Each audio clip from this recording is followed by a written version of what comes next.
सार जोगी पारुनी सरकार राज्यर विभिन्न जगार चाषी माने चित्कार कर सरकार सार दियो।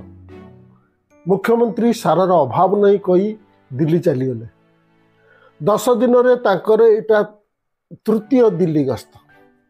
शुणा जाउची प्रधानमंत्री देखा करने अपॉइंटमेंट मिलूना। मंत्री महालिंगी कहले विरोध दल मैंने चाषी आउ सार को इश्यू कर नैतिकता नहीं। समवाय मंत्री बल सामंत कहले लोके अधिक धान चाष कर सार अभाव है। तेणु क्या कहवा मीडिया सरकार को ये विषय रे प्रश्न करूनी।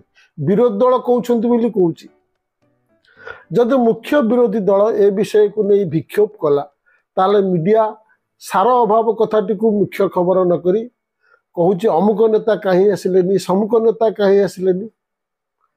क्या दोष दबा।